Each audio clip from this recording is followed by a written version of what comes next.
All right, guys, I have up here, I have a limited edition first five.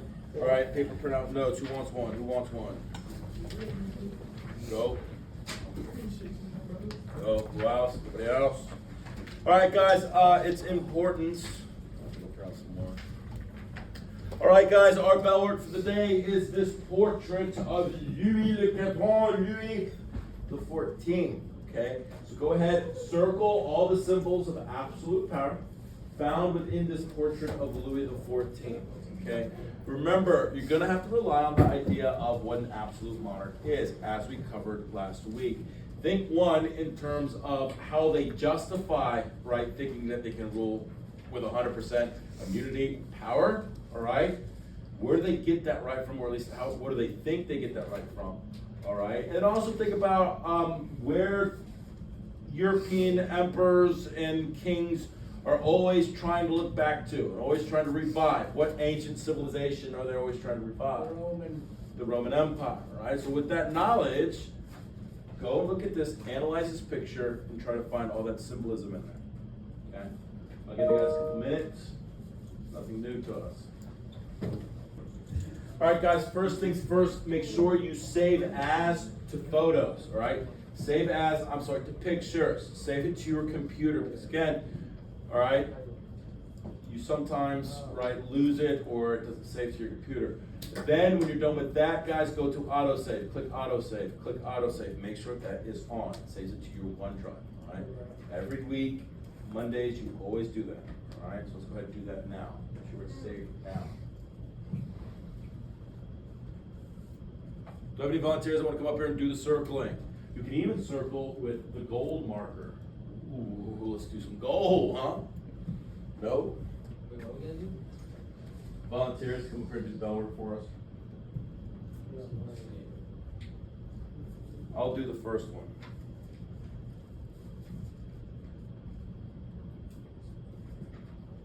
Really look at the picture, guys. What all in this portrait do you see, right, as being part of this age of absolutism, right? Absolute monarchs, absolute power. This portrait, again, is of Louis XIV, the absolute monarch of France. Okay, and if his palace of Versailles isn't his symbol or a statement he's making about his absolute power, right, with how big and elaborate and elegant it is, right, telling everybody, well, I am the absolute ruler, right? I am the Sun King. He goes a step further, right? And his artwork that he commissions is going to act as propaganda for him. Okay. So what other ways is he going to go ahead and let the people know that I'm the absolute monarch of France and that there's no question to it? All right, he's going to use artwork. So this propaganda, this piece right here, all right, what do you see in it that illustrates that propaganda?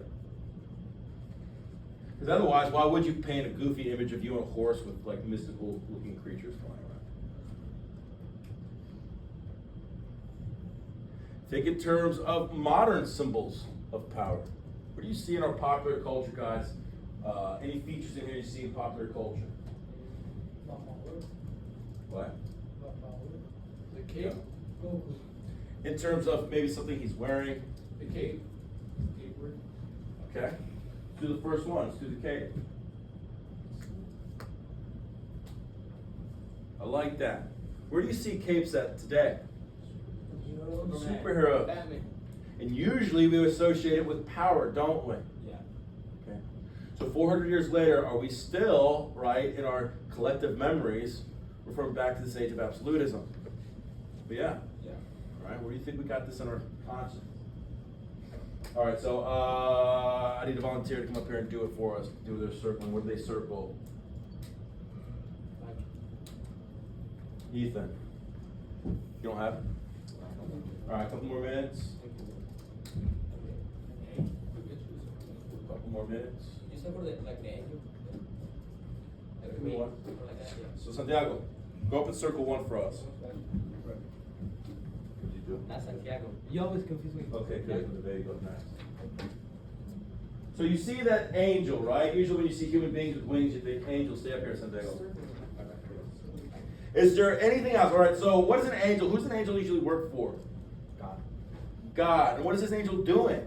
Protecting, crowning. Putting the crown. Putting a crown on Louis' head there. A leaf crown. What do you think that is? What do you think that this, what do we circle here, Santiago? Circle the wreath. What do you think that represents? He was given his power by God. Powered by God. What's the vocab term for that? The what right? A God-given right is also called a what? Divine right to rule. All right. Also, what is the angel holding? What's the other thing the angel's holding? Flag.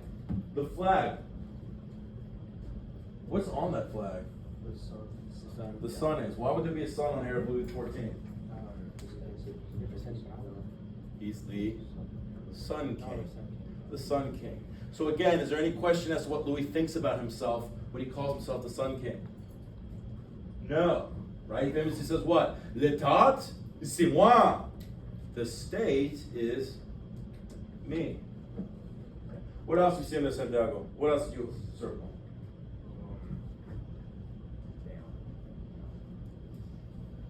What he's holding. Yeah, what is he holding? Circling. Looks like a stick. I don't know. It is a stick, but it's a blue stick with the fleur de lis on it. The fleur de lis is the national symbol of France. Why is he holding a stick with the fleur de lis on it? Who controls all of France? He does. Who's the ultimate representation of what it means to be French? He is King Louis XIV, right? Yeah. Now, what are all these monarchs, these emperors, always trying to refer back to? What ancient civilization? Rome. What, if any, in this painting here demonstrates that? This idea of making that connection to the emperors of Rome. How do the emperors usually dress? How is he dressed? Like a god, like a king. He's dressed like a Roman emperor. He's dressed like a Roman emperor. Now, unlike a Roman emperor, of course, his medal, right, his tassels were made of what? What material? What metal? Gold. So in of that itself, right, you have two different meanings. You have him hearkening back to ancient Rome, right, the mightiness of the Roman empires, but also in doing that, he's also bragging about what? Him being like the Having absolute power over wealth, right, with the gold there. Okay. What else? Do you see anything else? Nevea, can you go over? Thanks, Sebastian. Yeah. Nevea, what did you find?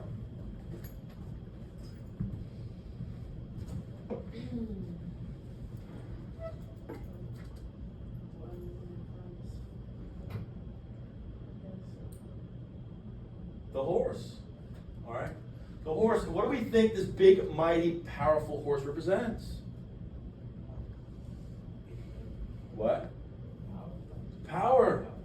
Power. So much so, right, is this image of the, like, look, that horse rearing up, really representational of power and taking direction, okay, that 200 years later, when a dictator by the name of Napoleon Bonaparte takes over France, he himself will have commissioned another painting of himself as well, riding a horse in the same posture. Also, what else do you see in the similarities between these two pictures? The cape. The cape. All right. So where do you think Napoleon gets his idea of this powerful imagery from? Our boy, Louis XIV. All right.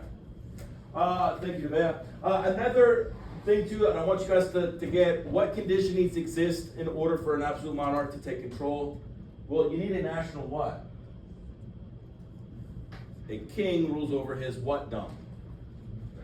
Kingdom. Very good. Kingdom. All right. And then what do we think back there we have? An army, right? All right, guys, with that, save that. Answer these questions, all right? Actually, let's recap real quick. Number one, who is in the painting? Louis XIV. What's happening in the painting? What's going on here? What's happening in the painting? He's being crowned by that. Yeah. Right? Good.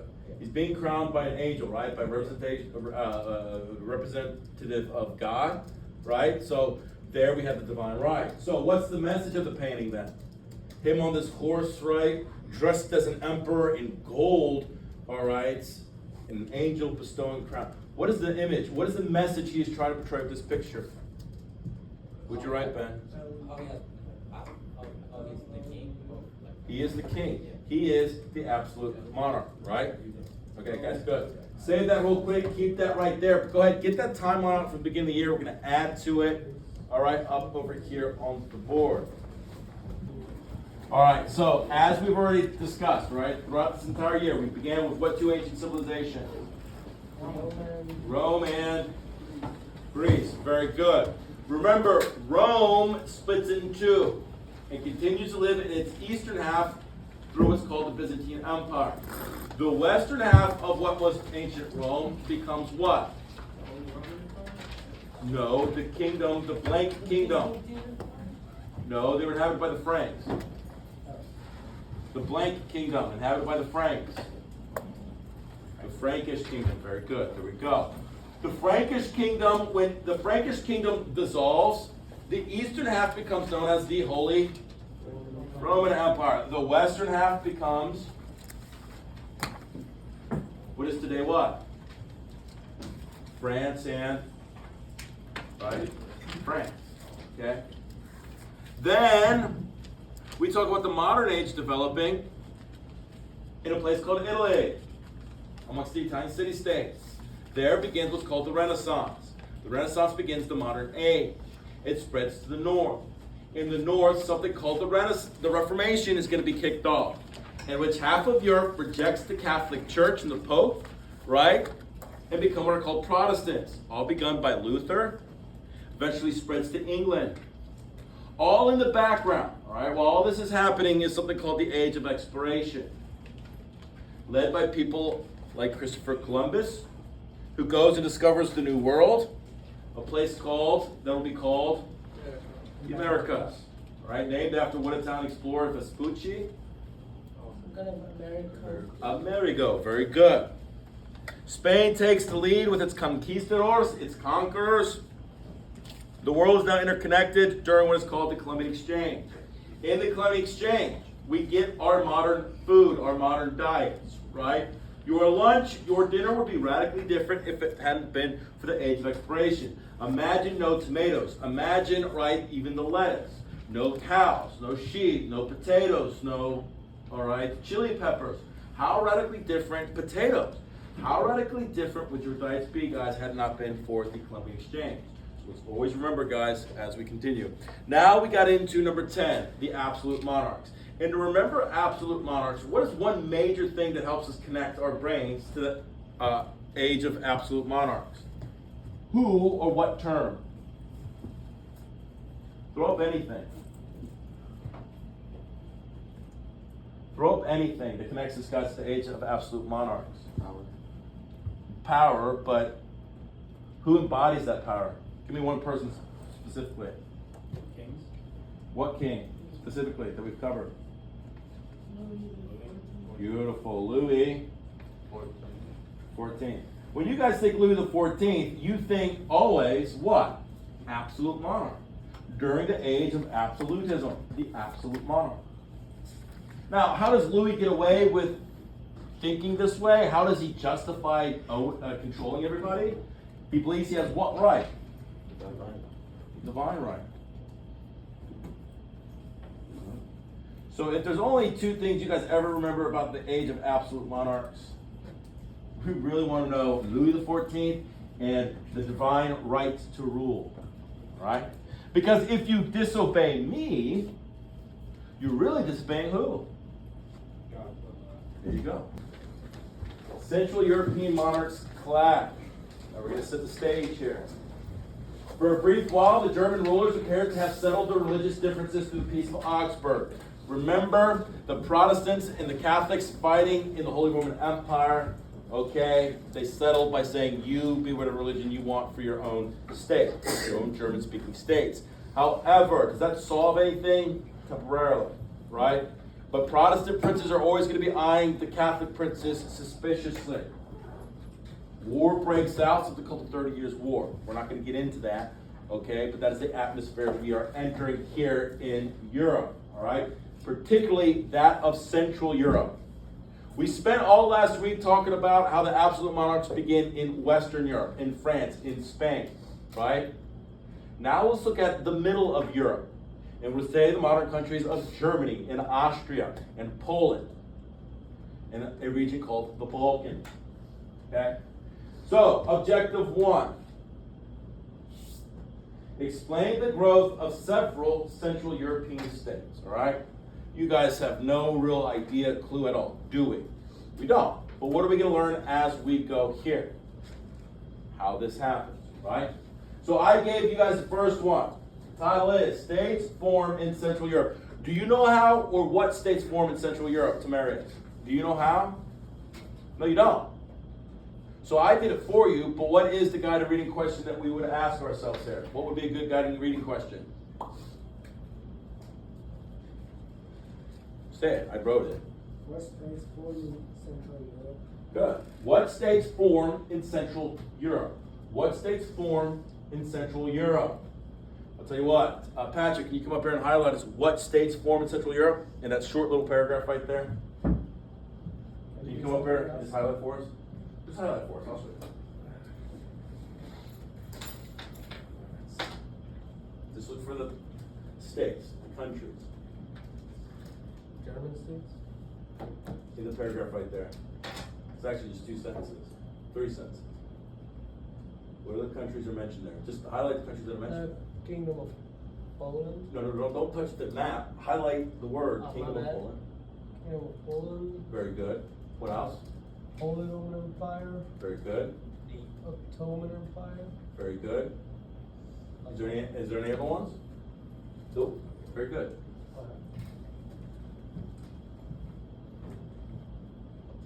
Now we'll highlight the first one in gold. All right. Before you move on, let's highlight this map. Let's outline each of the following Central European states. Okay?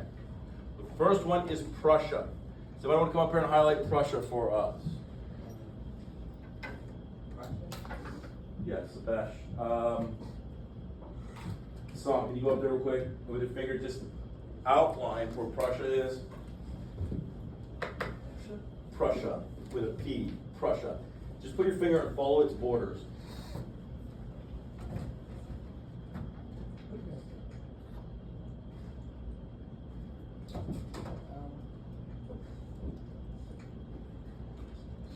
Let's see. Beautiful. There's Prussia. That is the German state, or it was a German state. It's a German-speaking state. It is today northern Germany. All right, but it used to be called Prussia. Russia with a P. Okay. Now that's incredibly important to know because guess what? We're going to be focusing on this chapter. Of those, yes, Prussia. Prussia will emerge as one of the most powerful empires in Central Europe. All right. Let's do the Austrian Empire. Who wants to do Austrian Empire? We'll do that in red. You can go and do it in red. Who wants to do that? Josh, can you do it for us, please?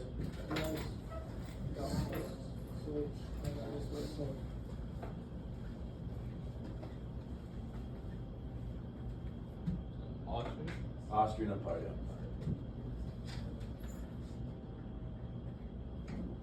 Yeah, beautiful. Very good. And last but not least, let's go ahead and change the marker to, what color should we do? Blue. Nah, do that. Go stop one. Rainbow one. I like Rainbow for Dennis. I like that. Rainbow for you. All right, here we go. All right, who wants to do the Ottoman Empire? Dennis. Dennis. Dennis, get up, man. Ottoman Empire. Come on, Dennis. Put your rainbow stuff up there. All right, Josh, cut it out.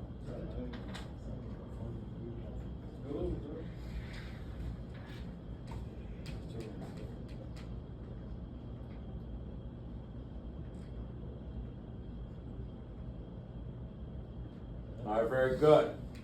Together with those German states, right, we have a good idea of Central Europe, right? All the way down here, beginning right up here with Prussia, going down to the Austrian Empire there. But notice the German states are there. Spanish, Netherlands, the Netherlands, those are all powerful Central European states right there. All right, or actually weakened states. The most powerful of all these states are Prussia, Austria, and the Ottomans, okay? The other ones are going to be fairly weak. Now, notice how the Holy Roman Empire used to stretch all the way down to Italy. Notice now how a lot of these new, most powerful empires, right, emerged in part or from parts of the Holy Roman Empire, all right? So the Holy Roman Empire is just going to continually shrink here, okay? And from that, we get the powerful Prussia, Austria, and Ottoman Empire, all right? But, Patrick, you are going to get a history lesson of your former country as well today, where we discuss the Empire of Hungary. All right. So, with that being said, guys, right here we have our new heading. What's the new heading? Can somebody read it out loud for me, please? Good. Economic contrasts with the West. All right. I'll give you guys 2 minutes. After we come up with a guiding question. Where's my mouse at? All right, help me out here, guys. What's going on? Write a guided reading question. So, do you guys know what the economic contrast with the West was? You have no idea, right? So what's a good question we should ask ourselves before we read? What were the economic contrasts with the West? What were the economic contrasts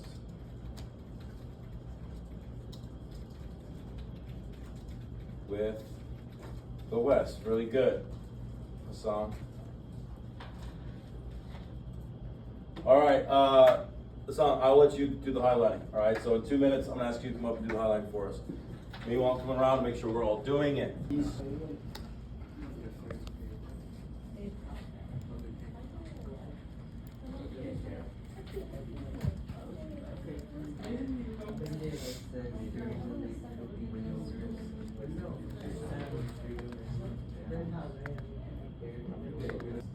All right, we all look pretty good. Hassan, can you go up there and highlight it for us? Make sure, guys, make sure we're all aligned. Everybody looks like they got it, but Hassan, make sure it's all aligned.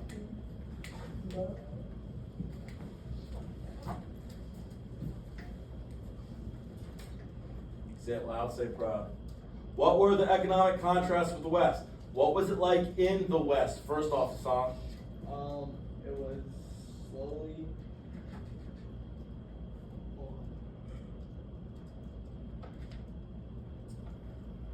What was the shift for the serfs in the West? Just repeat what you highlighted. Slowly won freedom and moved to towns. There you go. All right. What did they do in towns? They joined middle class town people Very good. and gained economic power. Stop there. Gained economic power. Beautiful. That's the West. Now the question is, what were the economic contrasts with the West? All right. So how was it different in Central Europe? Passed laws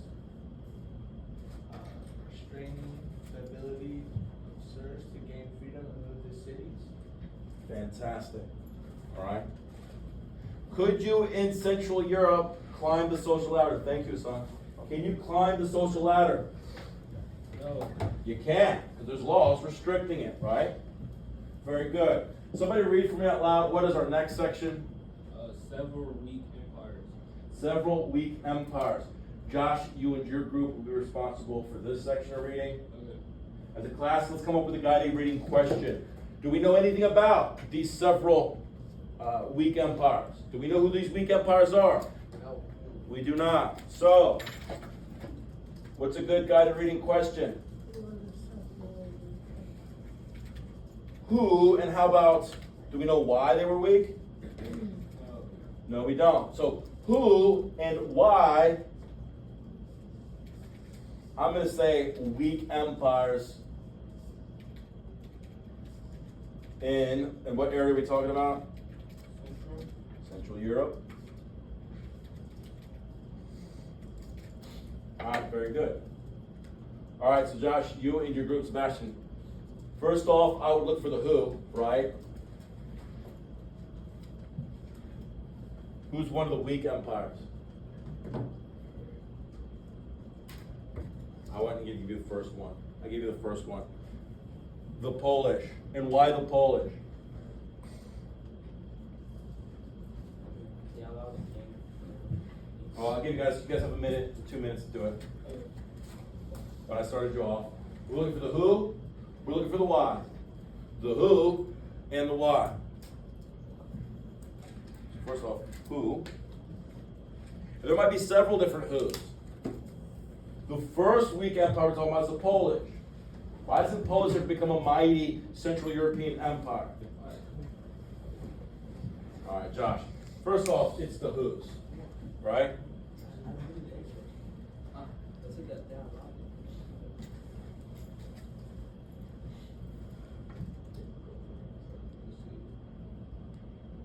The first one would be the Polish king. Yeah. Why was he weak? They allowed him little income, no court laws, and no standing army. Very good. And what is one thing you need to be a strong absolute ruler? You need income, right? Like overseas territories from like your colonies in the New World, like Spain does. No law courts, so how can you put somebody on trial for not listening to you if there's no courts, right? And then of course there's no standing army, there's no physical muscle, right? How are you going to be able to tell anybody what to do? With that, right, comes a weak unified state as well. So there's not one Poland, it's hard to unify. Okay? Very good. So Josh, who's the next one? The next one is The Magnificent, he was the ruler of this country. What weak country? What weak state? Patrick's from this state. Oh, Central Europe. Hungary, very good. And then you also highlighted, which one? the Ottoman Empire. The Ottoman Empire, perfect. You two stop it. All right, in addition to Poland, Hungary, Ottoman Empire, you have who else? The Holy Roman. The Holy Roman Empire. Why is the Holy Roman Empire seriously weak? The 30-Year War. The 30-Year War. All right, Josh, thank you, that was perfect. 30-Year War, that's. All right, it gets a little bit trickier. So now, let's talk about the powerful empires that emerge in Central Europe. What are the powerful empires that emerge in Central Europe? Germany. Who wants this? Devon, I'll put you in charge of this one. Devon, you have 2 minutes. And don't let me forget, I have a picture, guys, I'm going to show you, all right, of the Habsburgs. This is a royal family, a dynasty that rules Europe, all right? They're a family, and they produced many different kings and queens throughout Europe, all right, beginning the 16th, 17th, and 1800s. Now, the problem is, being royalty, is anybody good to share your bloodline? No. But who are your true equals? Your family is. The people you share your blood with, right? Right? So who are the ideal people to have kids with then? To get married to? Their family. Keeping it in the family. Alright? The Habsburgs, guys, marry their cousins, quite literally.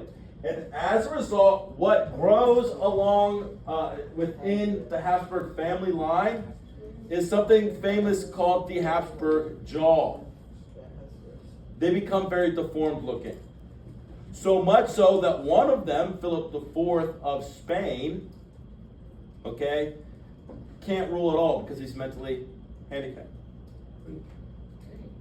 And he's very severely deformed. His face and his jaw. And I'll show you guys a picture of the Habsburg jaw here. All right, Devon, show us what you found. Make sure everybody, I saw most of you guys have it right, so let's make sure we are all completely in line with these notes.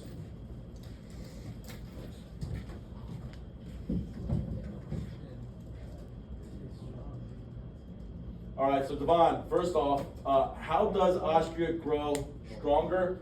Guys, so first off, say it loud, say it proud, Devon. First, during the 30 Years' War, the recon Bohemia. Take your headphones over your head. Very good. What's the second way Austrian power grows? After the war, the Centralized. Centralized the government. and created a standing army. Very good. So, number one, guys, the 30 Years' War, all right? 30 Years' War allows the Habsburg, the Austrians, to reconquer Bohemia. That's part of Czechoslovakia.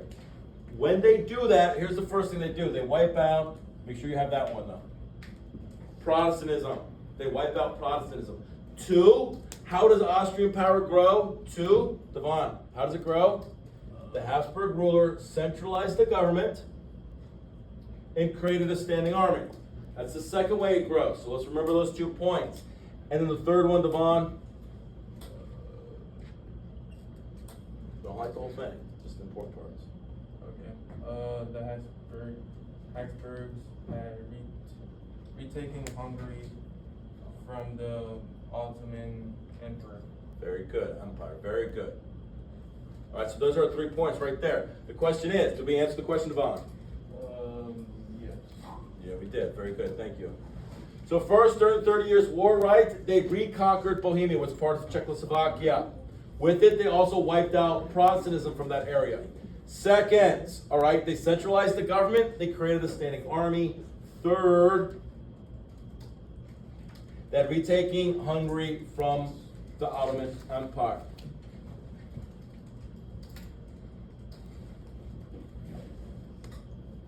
All right, last one. We're almost there, guys. Last one. Last one. Mary Teresa. Let's find out about Mary Teresa. Do we know anything about Mary Teresa? We do not. Mary Teresa. What's it say? Mary Teresa inherits the Austrian throne. Do you guys know any? Do you know how she did that? How did Mary Teresa inherit the throne? Very good. How did Mary Teresa, I'm going to call her Mary T right here, Maria T, inherit the Austrian throne? So can we determine who one of the most powerful empires in Central Europe is now? It's an A country. Very good. Or if you speak German, it's Österreich. There you go. All right, how did Maria T inherit the Austrian throne? I'm going to put Garrett in charge of this one. You got this. Easy. Easy. First off, things start off with what? First, to understand how she gains the throne, you need to understand who her father was, right? It's your turn, Garrett. And who was her father? Charles the Sixth. Charles VI. And what did he spend the entire reign working on? I'll answer on this problem. Yeah, well, what is his problem? He needs a hair, right? Yeah. So he has to do endless what? I'm gonna let you take a minute to find it, and then do it for us. All right, last one, Garrett, help us out. Last one, come up here, Garrett.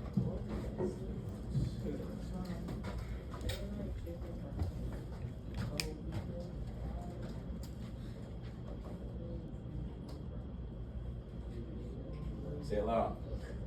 Guys, so how does Maria inherit the Austrian throne? Garrett, explain it to us. He persuaded other leaders of Europe to sign an agreement that declared they would recognize Charles' eldest daughter as heir to all Habsburg territories. And who was that daughter? Maria Theresa. All right, very good. Now, real quick, too, who is Austria's main enemy? Prussia. Very good. All right, guys, so we've met objective 1. All right. Objective 1. Explain the growth of several European. Do we understand the weak empires? Who is the strong empire that emerges here in Central Europe? Say it. Mary Teresa. Russia. No. Austria. Austria. There we go. Guys, please put your computers up. Save your work. Put them up. Plug them in their correct slots. Good job.